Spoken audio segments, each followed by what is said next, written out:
Folks, we're back. This is Steve Sanson, Jim Jonas with another episode of Veterans in Politics. Today we have Sharelle Mendenhall. She is running for United States Senate. But before we go into a rant or anything, Ms. Mendenhall would like to do a prayer. Heavenly Father, thank you so much just for this platform and everything you're doing through these gentlemen, God. I just declare that as they go through this process, they're going to bring to light every single candidate that needs to be brought in front of the people. Because right now, God, as a nation, we are suffering. As a people, we need to be educated, we need to be informed, and we need to do things differently. So I just invite your presence into this 2022 election and into the entire process, and that your will be done for the people in your name, Jesus. Amen. Amen. Thank you, Ms. Mendenhall. That was a first for us, on the show at least. Today is the Marine Corps birthday. Hoorah! Happy birthday, Marines! The Leatherneck Club, 4360 West Spring Mountain Road, right now is happening. Last time I checked, there was roughly about 600 Marines there. It should go higher. People are coming in and out. That's probably the safest place in Nevada right now. Just saying. Probably. Because if you don't think they go by the Second Amendment, you're wrong, because they probably all packing. And then tomorrow is Veterans Day, and I like to thank all my veterans, brothers and sisters, Army, Navy, Air Force, Coast Guard.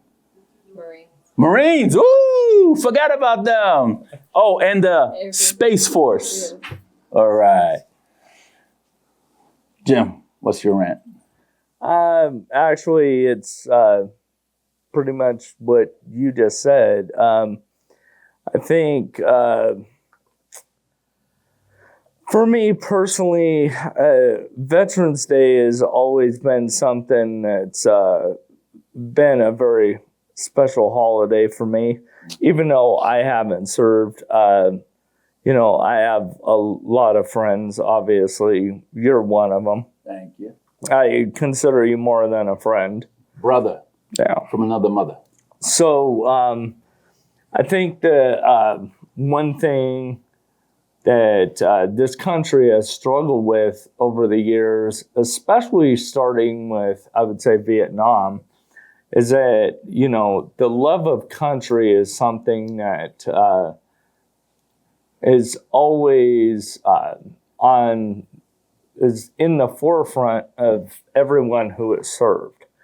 But I think we've had a problem in this country with civilians that don't understand exactly what it means or how exactly to articulate it.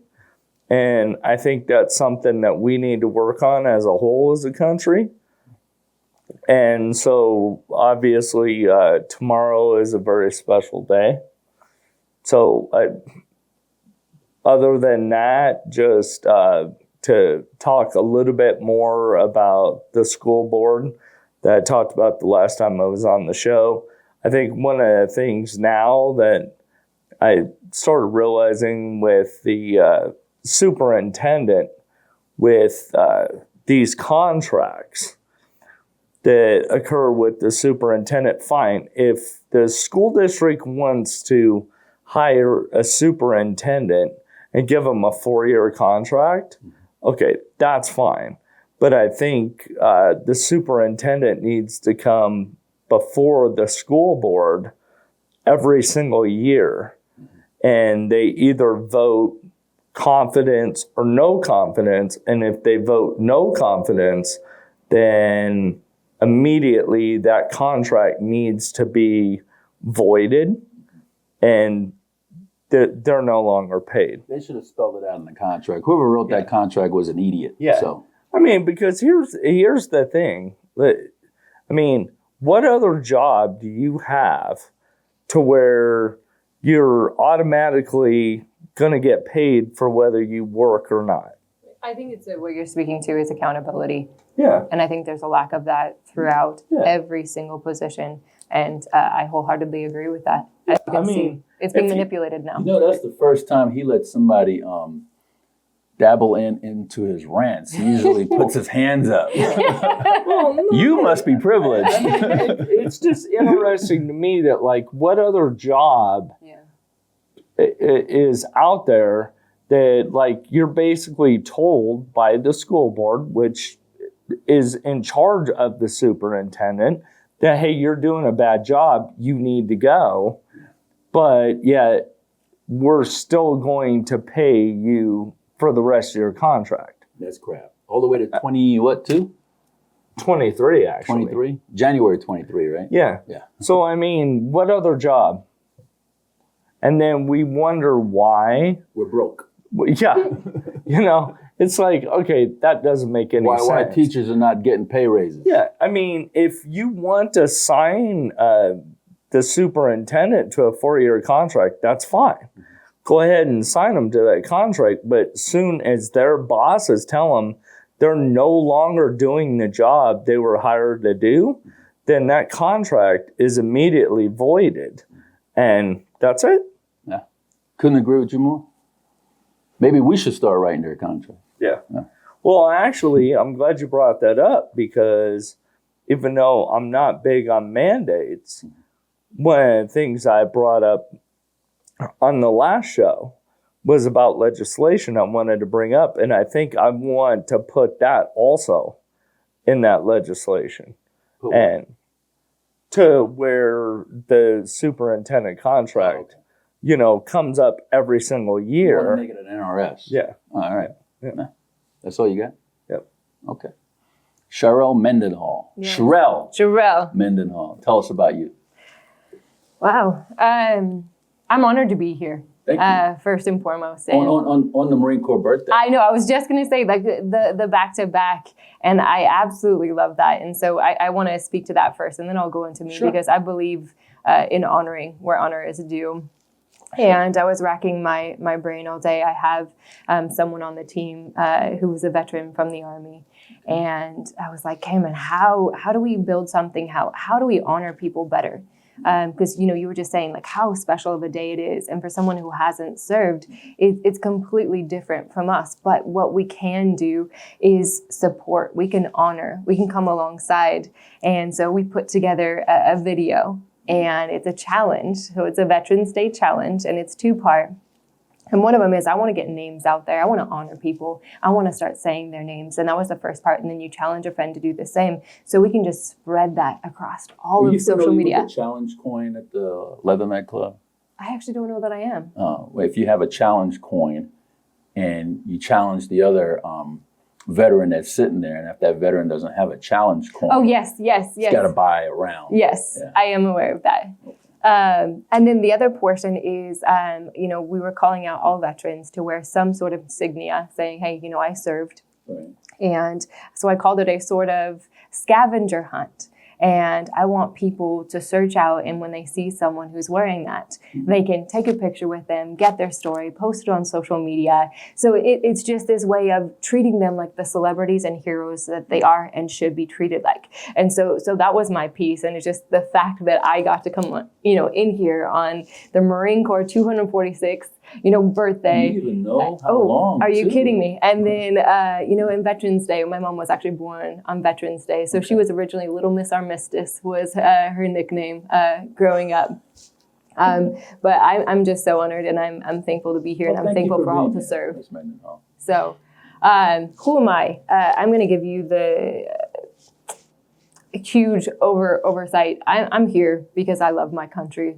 And I want to serve in this way. I want to serve in the United States Senate because as I see it, things are being taken away from us and we're allowing things to be political. And when we're talking about terms, I already signed the term limits pledge. I'm not here to make a career out of this. I'm not here to make it so that I can just sit in Washington and collect a paycheck for no good reason. I'm a business owner. I'm a Christian. A couple, but one of the first ones that I started that is the biggest and grew the biggest was Elite Expo Talent Agency. Okay. So I book models for events across the country. Okay. I started that out in California. I did move that LLC over here to Nevada, and things have been slow during COVID. But you know, we're getting flooded with requests for 2022. we're nationwide, and I am proud to say that we have many men and women who work for Elite Expo Talent Agency that have served our country.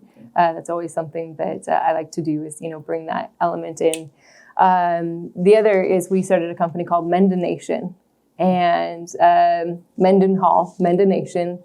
And I have always been involved in philanthropy, including, going to like Houston and helping out in Houston when everything was, ground level. I wanted to do more though. I was just like, if I volunteered here, if I went to this dinner, I wanted to do more. And I was on a prayer walk with God up in Tahoe. And so religion is big for you. I wouldn't call it religion. Religion is rules. Okay. I would say it's a relationship. It's a relationship with God. It's like, you have a relationship, you talk to him constantly. And so for me, that's who it is. And that's what it is. Right. And I believe in one nation under God. I believe in that wholeheartedly. But on that walk, just this entire business plan was born. And I was able to put together a plan, and it's buy one, donate one. And our mission statement is everyone loves a good hoodie. So we created a hoodie that does good. The hoodie you talking about? Yeah.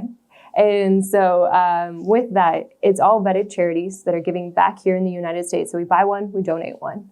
All, giving back to charities in the United States. The only thing that's going outside of that actually has to do with our military.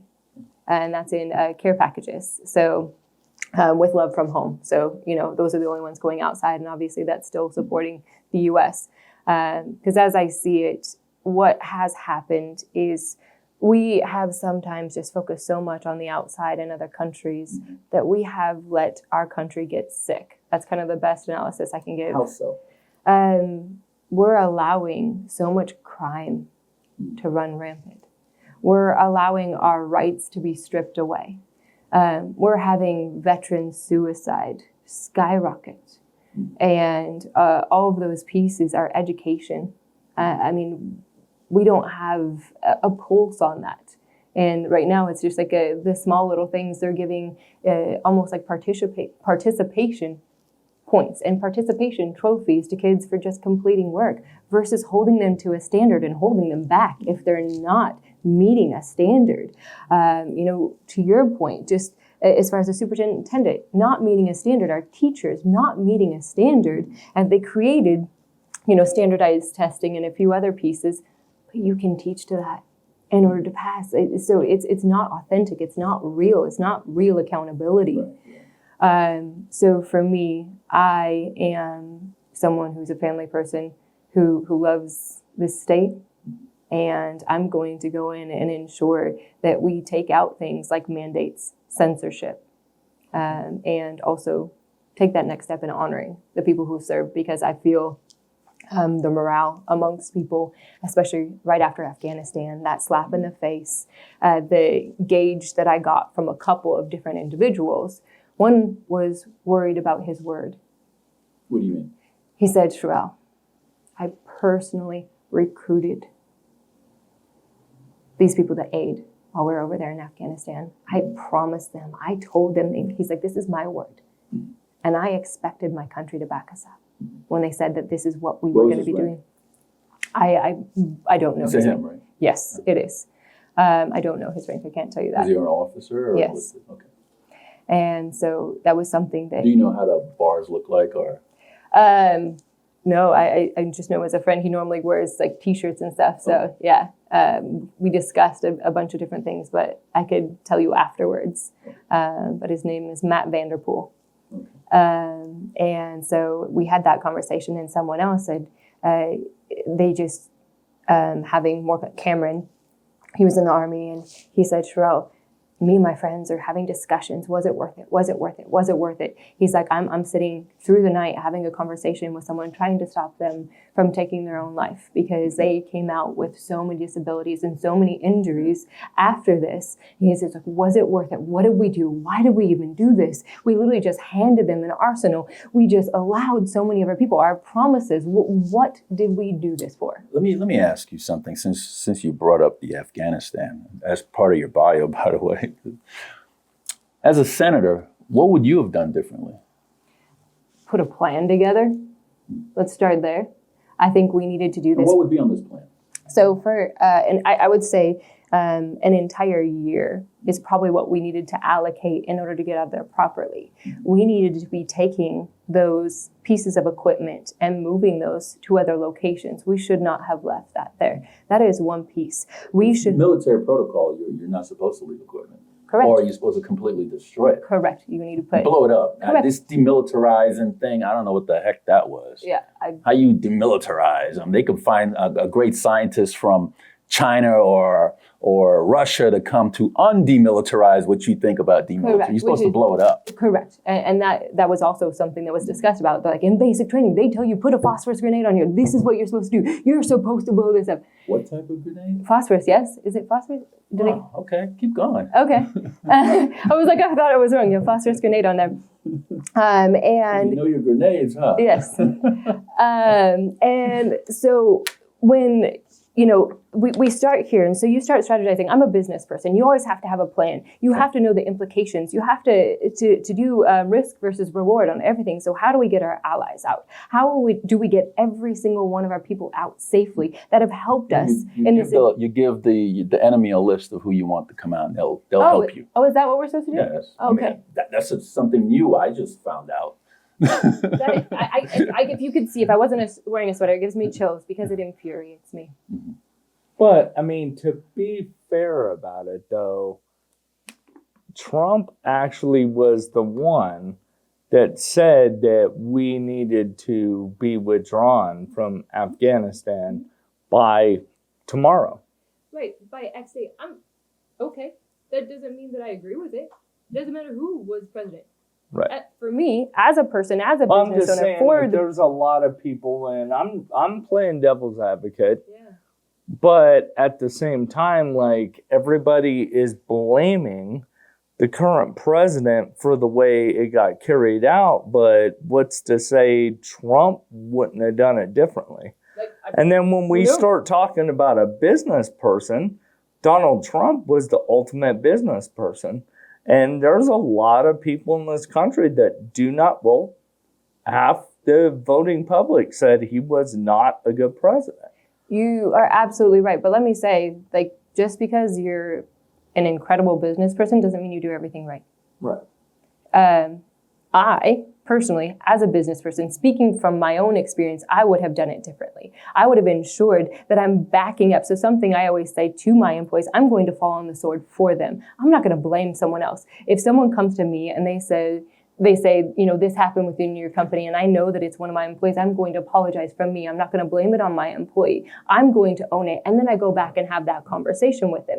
So to your point, it's not about whatever president was, sitting in office. It is about what is right. And my promise, I'm going to back up my Marines. I'm going to back up the military. And I'm going to say they made a promise. I'm going to back them up. And that is my job. And that is what we're supposed to do, is uphold the Constitution, uphold our word. And if we're not doing that, we're not doing a good job.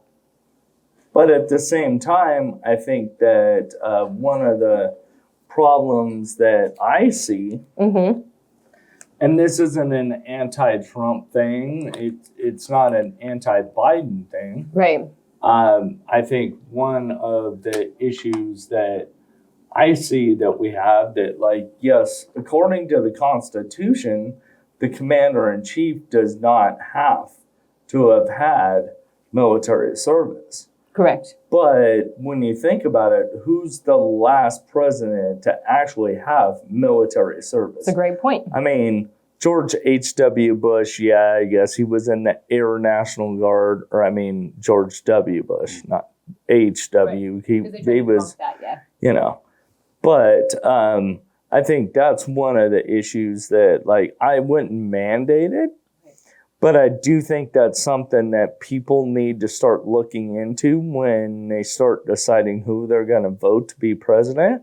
That's an absolute Because I honestly think that, like, if you're going to have someone who's going to be a commander-in-chief, you want somebody that has some type of military experience. Like, for example, I wouldn't vote for me to be president.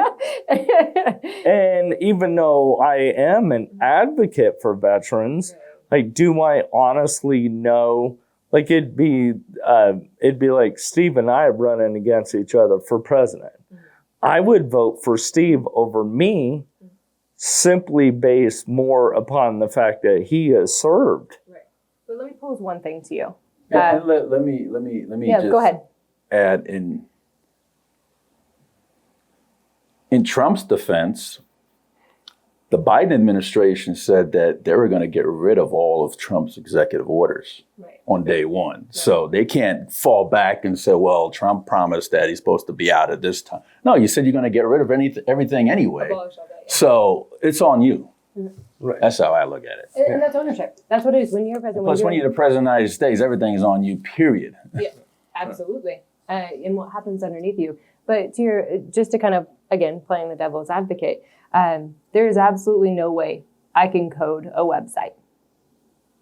But I'm going to hire someone who is an expert to code my website. And as a business owner, I'm going to make sure I have the best person in that position. So, again, do I think that it's a valid point that you need to have, some sort of information around it, which is why I like to at least live a day in each person's position before, and not just a day, but that's just an idea. But, I can't do every single job. So you have the best person in the position, supposedly in, commander-in-chief, who's able to put the best people in each different position, which could be, bringing him on board in order to advise the president to make sure that he's making the best decision for military, because he's not going to be the best in every single arena. That is absolutely impossible. He can be great at business. He can be great at making decisions. You can be a great doctor, but even as a great doctor, you might not be a virologist or immunologist.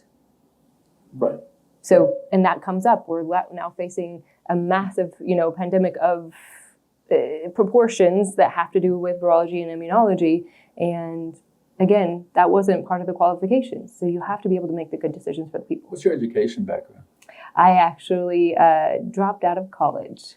So I went all the way through high school, went into college, and started doing business at the same time. And I realized that I was dancing in circles around some of the things in college, so I dropped out. How many years were you in college before you decided to? You got the AA? I did not. I was doing it all online. Okay. Please continue with your bio. My bio. So then you're still there. We're still in bio. We're still in bio. You're still in bio. So just as far as a business owner, and then I think just kind of summing it up is I'm a family person. I'm a get it done kind of person. I think one of the biggest things that I would say is an attribute of mine is execution. So again, pulling together the best people to advise me in every single different position, and then I'm going to execute it. I'm able to, pull that together, and I think that that's what I excel in, is that portion. And I'm not afraid to get my hands dirty in the sense of just doing the hard work. You have kids? Have 3 bonus kids. Okay. Yeah, none of my own, but 3 bonus kids. Oh, okay. That's what you mean when you said 3 bonus kids? 3 bonus kids, yeah. Okay. Are you done with your bio? Sure, yeah. You sure? Yeah. You didn't leave anything out? I mean, there's so much, but yes. Tell me about your family, the Mendenhall family. Because I've been hearing a lot about that. She's from the Mendenhall family, and I don't know what the heck that means. They are mixing us up with what's on her shirt. So the Mendenhall family is at Mendenhall Paving. What is on her shirt? A Mendenhall Paving. So they're actually Las Vegas Paving, but they're the owners of that. You have nothing to do with them? Nothing to do with them. So Okay. I do have something to do with this gentleman who I married, and his last name is Mendenhall, and it's a completely different group of Mendenhalls. Okay. So I've heard that as well. Every single interview I think I've done to date has asked that question. It's like the Levitts. Yeah. And I'm like, okay, so you're related to Michelle Levitt? Correct. No, I have nothing to do with her. I'm like, okay, just checking. Yes. So, completely different, but very proud of my last name at the same time. Okay.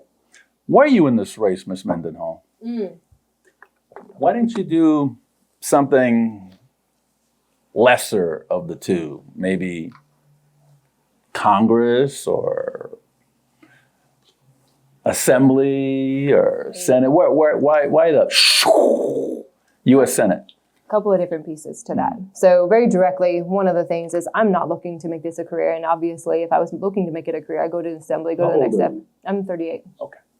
I would go step by step by step. What it is I took a look at the state of our country, and I took a look at my skill set, And I said, I know how to execute. I know how to make things go through a process and get it done. Someone asked me the question. They said, what is your plan about X, whatever the question was. And they're like, is that how you're going to get it through? And I said, the problem with just running with one horse and not having 3 different ways to attack it is that if this fails, then I fail the people. I don't make my promise to come to fruition. So I know that I need to make every single way possible, have, your plan A, plan B, and plan C, because I'm going to ensure that my promise comes to fruition, that I commit to something and then it follows through.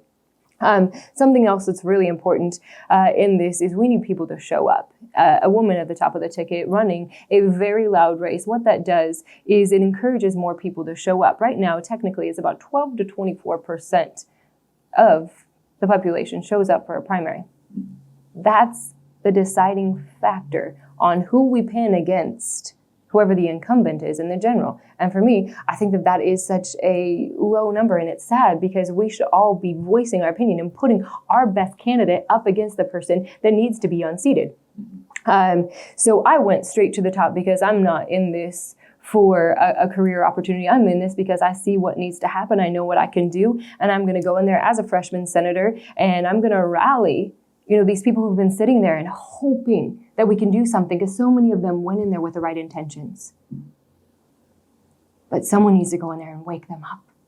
Say, we can do this. We can stand behind them. We can turn our country around, because I know that they're worried about their kids. Even if, their pocketbooks are screaming, they're worried about their kids. How do you plan to do that? As a freshman senator, It's called collaborations. So coming in there with integrity, coming in with collaborations, and speaking to them about the things that matter. And it's like, hey, I'm going to put this right out in front of you. This is about our kids. This isn't about me. I don't even care if you put your name on the bill. That's how I don't care. As long as this passes. If they want the credit, if they want notoriety, I don't care. We just have to protect our kids. We have to protect our country. We have to close our borders. We have to be tough on human trafficking. We have to support our troops. Okay. What are the qualifications you think a U.S. Senator must have? Oh, there's quite a few, but Let's hear. So a couple of it is to be able to ascertain whether or not a bill is good for the people. And being able to go through that. Another piece is being able to... So being able to understand a bill before it becomes law, before they vote. Okay. Yeah. What else? Being able to be a person of your word. Okay. Have some integrity. Yes. The next piece is actually to propose things that are going to be best for the people. Legislation that, we were just talking about a few pieces of legislation that you brought up that I think are brilliant. We haven't even, addressed here in Nevada. We have to be bringing things forward that are going to be for the good of the people. It's not about,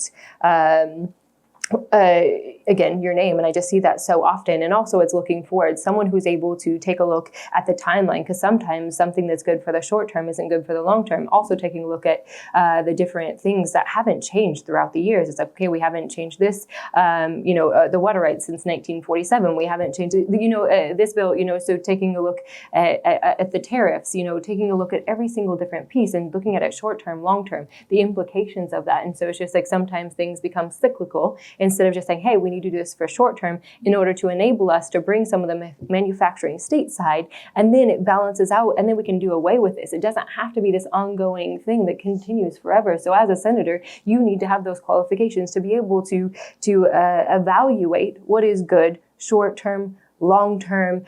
You also need to be able to challenge the things that are wrong that are going on. So there's a bunch of different branches, and being able to take facts and challenge, the different departments and saying, hey, is this, right for the people? Is this going to be best? Let me take a look at, the numbers. And right now it's showing that, you're not being transparent. They need to be being a part of the Judiciary Committee, electing judges that are going to stand up and do free, fair, and actually care about that position. There are so many different things, but I just think as a senator, there are a few incredible ones out there, but, being the minority and not having the ability to move things through and listening to a gentleman, Mark Meadows, last night, talk about term limits and how he's like, there's a problem with that. There's 2 different groups that are against term limits. You're talking about term limits for U.S. Senate and Congress? Yeah. And I asked the question to one of your opponents about term limits, about congressional, senatorial, and judicial, because the U.S. senators is the ones that confirm federal judges on the bench per state. So how do you feel about term limits, and what do you think is an appropriate term limit for a U.S. senator or Congress or a federal judge? To be honest, I was actually doing like some reworkings just across the board because, in all honesty, you take a look at even the presidency, and the presidency in 4 years, if you're in there, then you're running for re-election for your next term. How many years are wasted? So I've just been doing a deep dive of what I would like in each different position. So I don't have a direct answer for you yet, but I'm looking into every single piece because, again, like, we want people to be efficient. We want people to be effective. Is it a one-term 6-year for our president and they don't have to run for re-election? Is 8 years too long? Is it just, you know what I mean? Like, are we wasting time just running for re-election? So that's kind of one of the things that I'm saying. Sounds like Assembly and Congress. Because Congress runs every 2 years, just like Assembly. Yeah, it's on loop. How many senators are in D.C.? I am blanking right now. Okay, let me try to make it a little bit easier. Yeah. How many senators per state? 100. Yes, sorry. Okay. I literally have so many numbers. It's 100. I'm so sorry. Yeah. It's not a got you, because as you see, there is no questions No, there's 100. in front of me. I literally just, like, I was thinking about something else. So it's 100, yes. Absolutely. Okay. So do you have the tenacity to change a Democrat senator's vote? Or if a Democrat senator was going opposite of what you want, how would you go about changing their mind? I think one of the biggest things in everything is to bring what they want to the table. Because you can take a look at a Democrat, anybody, any person. You were a Republican. Correct. Okay. But you can take a look at a Republican, you can take a look at a Democrat, and sometimes you see the Republicans, you had 13 of them vote, in favor. So it's about the person. So it's like, what do they care about? What is it that you care about, as a senator? And so as that senator, you meet them in that space and you ask that question. It's like, hey, as far as this piece, we know that it's going to be the best. And I'm going to give numbers. I like statistics. I like raw data. And so talking to that senator and bringing what would personally drive them to partner with me on that journey, and no compromise, no lack of integrity, no money exchange. It's just genuinely, hey, I know that something that's near and dear to your heart is that we close the borders. So this is going to aid in closing the borders. So I tie it to something intrinsic. And that's one of the biggest things just on motivating someone. You tie it to something intrinsic so that way they can partner with you on that specific piece, because it has to go through. And so utilizing those tools in order to make that happen. Okay, well, I'm confused because I don't know of maybe but a couple Democrats that are actually in favor of closing the border. Right. I was that was hypothetical. She's using that as a hypothetical. That's why I didn't say that was hypothetical. That was all hypothetical. Because I was going to jump. I'm like, wait a minute. That's probably hypothetical. Yes, that was 100% hypothetical. I was just, and that's why I said a Democrat or Republican. So I was using it as a hypothetical. Okay. And you're absolutely right. I don't know, but it could be that you are pro-life. You know what I mean? Like, and you could be. For just ensuring safety. I don't know many Democrats or a whole lot of Republicans anymore that are pro-life either. No, right, I'm just saying I was speaking to it. So if I'm speaking to a Republican that is pro-life and they have traditionally voted against X, then that's what I'm going to talk to. That's all I'm saying. Okay. It's just like you're talking to whatever their intrinsic, specific issues that they've championed, and making sure you can tie that together. One thing that I think that is hard is just like the exchange, though, of like, I scratch my back, you scratch yours. No, I'm not committing that I'm going to now vote for X in the future. What I'm saying is that this addresses one of the things that you're passionate about. And I think that that's also the issue is, well, if I do this, you do this. And that's why so many voting records look like heart monitors. They jump back and forth. Jesus, man, I had it, Jim, and I just lost it. Oh, I know what it was. Yeah. Besides Afghanistan, how much do you know about foreign policy? I know a good bit. There's a lot that I'm still delving into, and I'm taking it kind of piece by piece. All right, let's go with current events. So what's going on currently in the world that America has interest in, and how would you go about making that interest either happen or not? Okay, I'll start with one piece. And, I think that something that moved the needle on this was Afghanistan triggered it. But you see, China making a move towards, Taiwan, and us, watching the ships strategically moving towards that. I think that the message that it sent, and I think we actually had this conversation, is it shows that we're a weak ally, that we're not standing up, for the people we have said, like, hey, I'm going to stand behind you. So with that said, I think that for me, in addressing that, and kind of the second portion to that, is to reinstitute that we are a good ally, that we go back in, that we ensure that everyone is pulled out, that we rectify whatever we can of Afghanistan. I don't know how much we can, but I do believe it's not something that needs to be swept under the rug. We bring it back to the forefront and say, yes, we are a strong ally.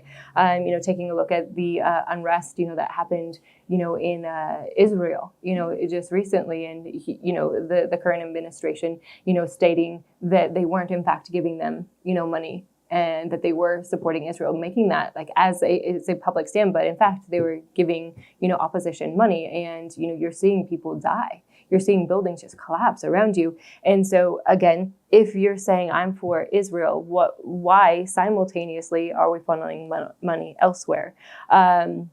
Taking a look at, some of the pieces in like Australia, and the videos and things that are happening, I think that we have a right and a duty to start speaking up in general. And I think that that's a piece we've always, I guess the view I see is like we're Big Brother in a sense, and not in the bad way, because people call it Big Brother, but I see the Big Brother as someone who's like, I'm in trouble, I'm going to call him and he's going to back me up, and this person isn't going to mess with me anymore. So do you think America should maintain their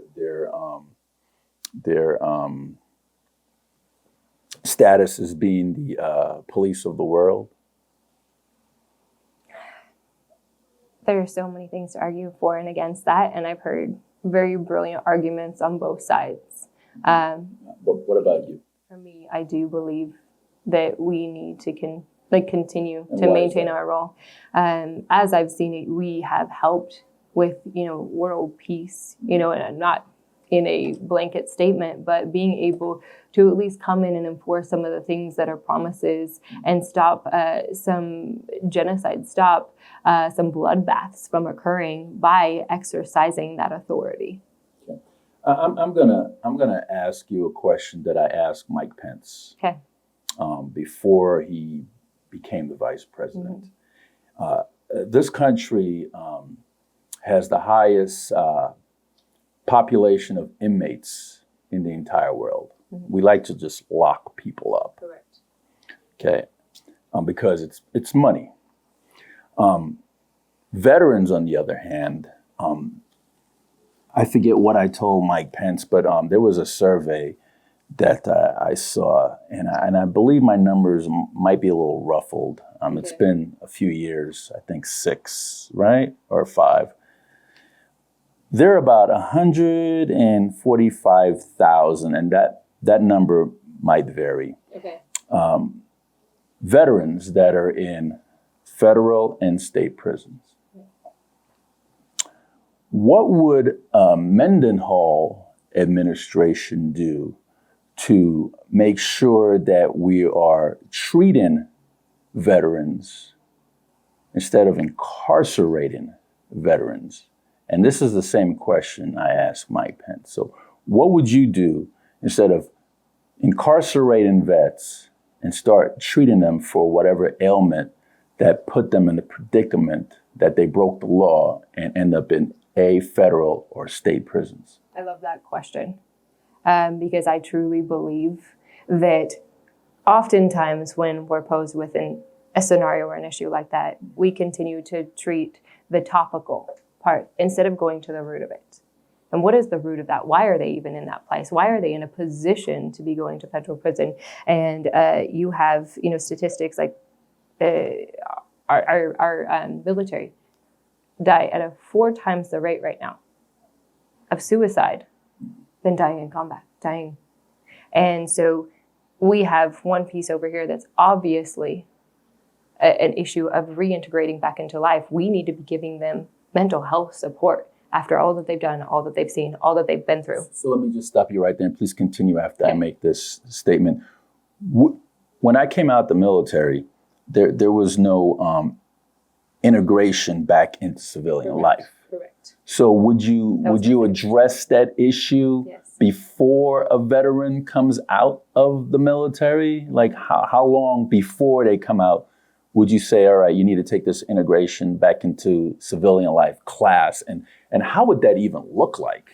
So my mom's a therapist, and one of the pieces that we were talking about, specifically was that, and I was talking with Cameron as well. So this is a hot topic, and reintegrating back into society, and actually having support method, and like the Honor Foundation that actually takes the like sharpshooters and stuff, and they teach them business and things along those lines. That's a year-long program. So I'm not wanting a quick fix out there. Do I believe that possibly a 6-month process before it's almost like an exit program, and we have that program in place to reintegrate them. And also I think that something that's additional is those job opportunities once they are getting out.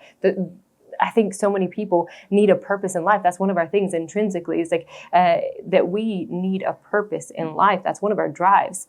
So, job opportunities, reintegrating back into society, getting them in contact with someone who can give them that mental health support. All of the veterans that are coming out that have disabilities, being able to make sure that they're treated and they're not waitlisted or having to fight for, it's like, okay, I have shin splints, I have headaches, I have all these things that I'm walking out with. So giving them medical support with their service-connected disability claims. Yeah, okay. So it's an entire process. But I think that if we support them in that exit, and once they're out, and reintegrate them back, give them those jobs, have programs that whether they have the skill sets or don't have the skill sets, that's where you have a program that say, hey, we were talking about wood shop, like getting mechanics. What is it that you like to do, so we can give you those jobs and integrate you into society in a healthy way. Their current MOS that they've been doing for years, wouldn't that help them get a job?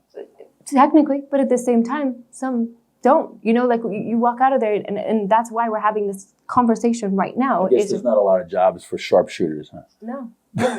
Or snipers for that matter. Yeah, some people are computer tech, some people are, learn to manage people, someone, what I mean? Like there's the different pieces that they do walk out with, which are, but also they give them a bunch of strengths to get through the, hard situations facing. But to kind of directly, answer that, I think that it's the root, and it's to build out better programs to support them, because they're supporting us. It's morale across the board.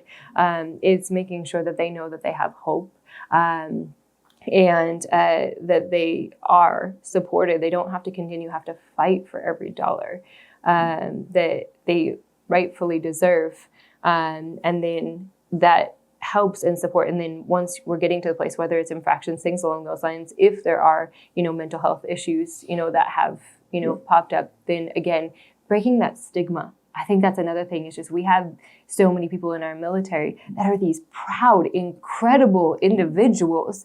And it has been a stigma that, no, I can't. Okay, so I like the reintegration for the ones that are already on active duty, ready to come out. What about the ones that missed that whole program, like somebody like me, and didn't have that? What would you do about those folks? I think that that's an analysis to see exactly what we need to do in order to make it successful. I don't want to just slap a basic thing on it and say, hey, this is my program. I've seen some of the pieces, because there's actually several issues within, it's the Marines, also, people taking plea deals when they're innocent. We have a mass, population who are doing that. So I think that for you or anyone else that has, we need to have those programs opened up instantaneously in each area, so you guys can pop in and take advantage of everything that's going to be offered to the people who are exiting and going forward. it's mandatory. It's something that needs to be done. And also that, I believe, would also encourage new recruits going forward. That's something I'm taking a look at. One of the videos that I just saw, just as far as promoting getting into the Army, absolutely appalled me. And that's who they were, addressing and trying to bring in. It wasn't this proud American, piece. It was very soft. And I just think that encourages more individuals to get in when they know that not only are they going to go in and do this honorable job, but they're going to have support all the way through and not empty promises. Because right now that's mostly what I'm hearing. Empty promise, empty promise. They promise this, they promise this. I have to fight for this. And sometimes it's not even worth it. In this state, back in 2008, we adapted the Veterans Treatment Court. And that's supposed to help vets, instead of being incarcerated, it's supposed to help treat them. But it's not established throughout the country. Would you propose a bill to make sure that we have a Veterans Treatment Court in every single state and city to make sure that the veterans are well taken care of if they do commit a crime? I would love to see the efficacy first, because I think. What do you mean by that? I think that that there are programs that exist that have good ideas in essence, but if they're not being efficient or effective, then I don't want to just take something that's a half program and then do it across. Do I think it's a great start? Yes. But I want to ensure that the efficacy is there because, again, I'm still hearing many people complain, here in Nevada. I'm not talking not even anybody else, but here in Nevada, the issues they're having after they're outside and they're a veteran, whether they are someone who was a doctor, working for the veteran hospital who has served, and the problems, in our state, amongst the veterans. So is that, and does that exist? Absolutely. Do I want something like that or more robust? Yes. And then at that point, again, every city, it's going to take a look at what buildings we have, how we're going to do it. If we're just going to use someone else's building, do we need to rebuild a new building? So there's just so many different things that kind of go into that question. Do I want a program like that nationwide? Yes. Okay. The Clark County District Attorney sat right where you're sitting. Was it a few months ago? And we were talking about the Veterans Treatment Court. Okay. And he made a statement and he said that veterans are no different than anybody else. Wait, what? Veterans are no different I heard you. than anybody else. And I was going to say something, but I chose not to because time was going on and it would have took another hour for me to get everything out. Okay. What do you say to that? What do you say to people that have that type of mindset, especially a Clark County District Attorney? What would you say to somebody like that? And before you answer, let me just paint a picture. Please. An officer draws his gun and fires. Okay? Automatic paid administrative leave. Okay. Goes through counseling and all that. A veteran in combat, day in, day out, they kill. Day in, day out, they kill. Day in, day out, they kill. There is no 6 months paid administrative leave and you go see some counselor and the counselor has to approve you. There is none of that. So for somebody to make that type of statement, it makes me wonder where he's coming from. Right. And then I thought of it, well, he's never served. So no wonder he's speaking like that. So what would you say to somebody that has that type of mindset? If I was here, I would have stood in front of him and... what would you say? I said, do not disrespect the people who served our country. For you to be able to sit here at this table and hold this position and have them pay your bills, your taxes, being able to be in a position, it is because of our veterans that I'm able to live in the land of the free. And so him degrading an entire group of people that deserve honor, I would be livid.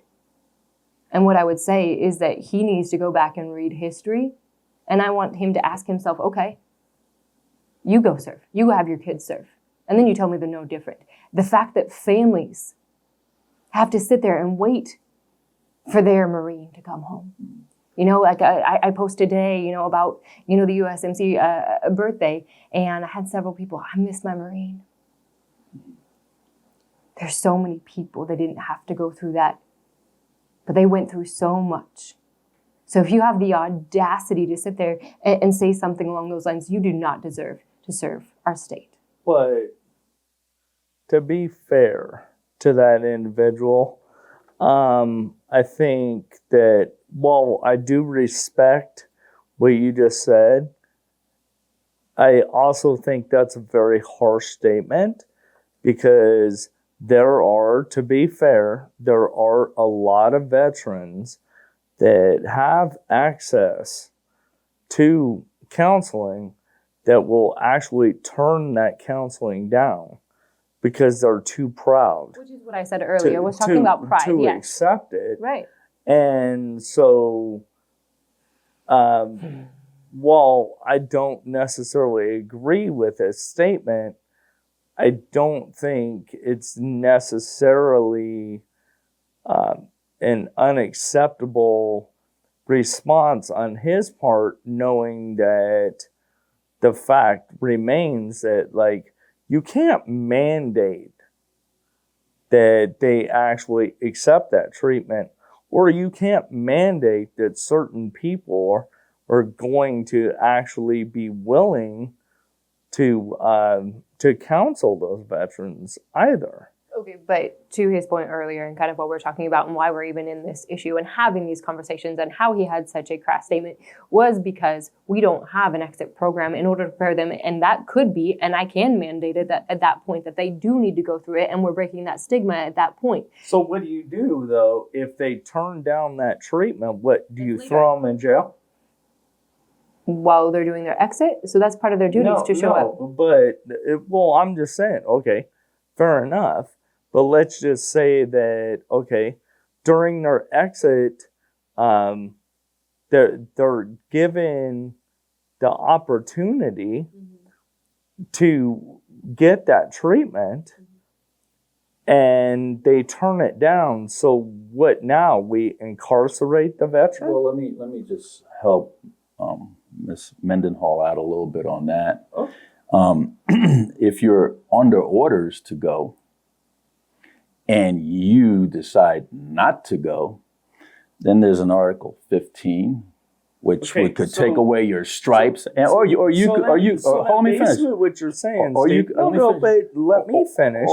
Because I was the one talking. No, but okay. To be fair, though, so you're saying that you mandate that while they're still in the military. While they're still in the military. Okay. That's what I said. That's all. That's what she was saying. That's what I said with the exit portion, Yeah. and that's where you mandate it, and that's where you're normalizing it. Because you're right. That's what I was saying earlier when we had that conversation. Is you're right. They're very proud individuals that are incredible, and there's still a stigma around it. And the way we can break that is by having them on staff and doing that exit.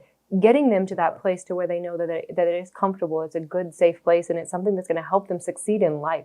But if you're already out, you can't mandate. Correct. Yeah, that's all. But that if you're in front of a question's judge, gonna come up. if you're in front of a judge, Right. and the judge says you will go, and you decide not to, that's contempt of court, and you're probably looking at 54 days in jail.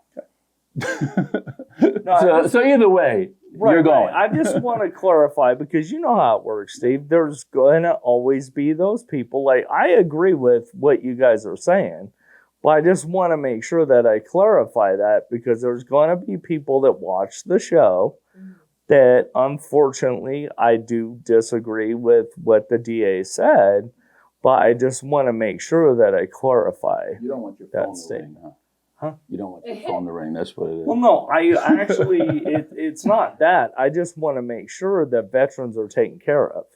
Right, and it is, and just to kind of drive that message home, though, is our veterans deserve so much honor, so much respect. Right. And I believe that it's flippant to not be diplomatic in saying that, okay, maybe we have a different program, or that, you can't, just do this and then go on paid leave. We need to find a different program. That is something that is mandatory. But to disrespect an entire group of people and flippantly say they're like no one else, no, that shouldn't ever come out of your mouth. Right. And especially on a people group who I can't thank enough. And that's nothing. Like, that's not even enough. And the same individual, correct me if I'm wrong, Steve, also made a big deal about, he actually objected to Veterans Court as well.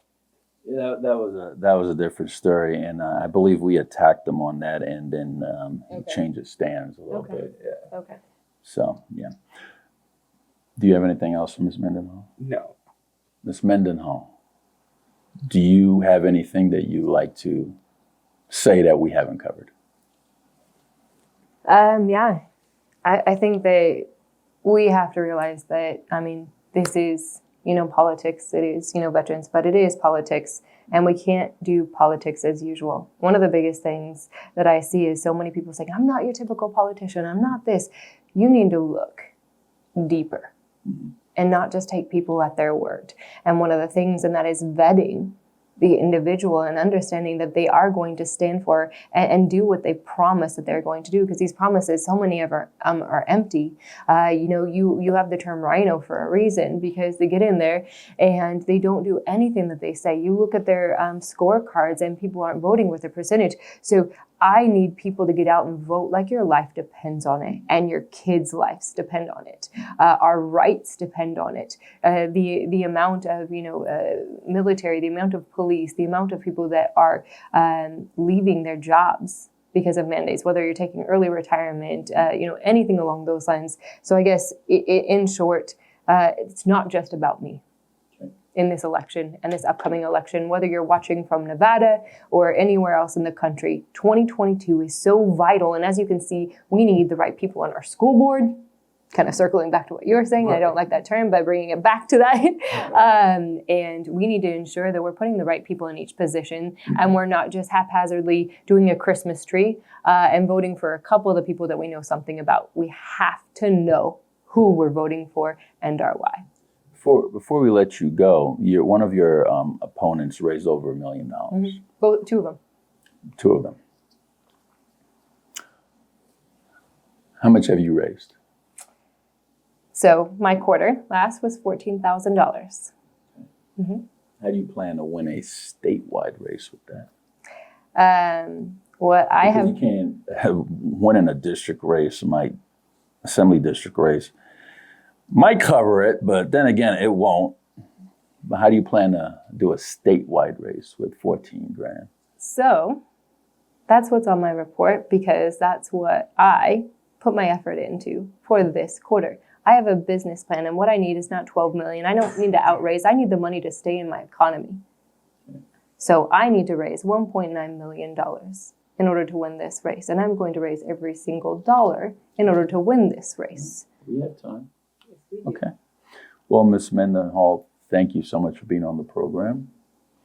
Could you look into the camera and tell folks why they need to go and vote for you and put you in office and your point of contact? And Mark is going to zoom in on you. Okay. All right. My name is Sharelle Mendenhall. You can find me at SharelleForSenate.com. All of my social media is also Sharelle4Senate. It's the number 4. Why you should vote for me is because I'm going to go out there and stand for we the people. I am going to make every single promise come to fruition, because that's what we stand for. That's what we do. And that's the only way things are going to change. Thank you so much. Folks, that's Sharelle Mendenhall. She's running for United States Senate for the great state of Nevada. This is Steve Sanson, Jim Jonas with Veterans in Politics. Until next time.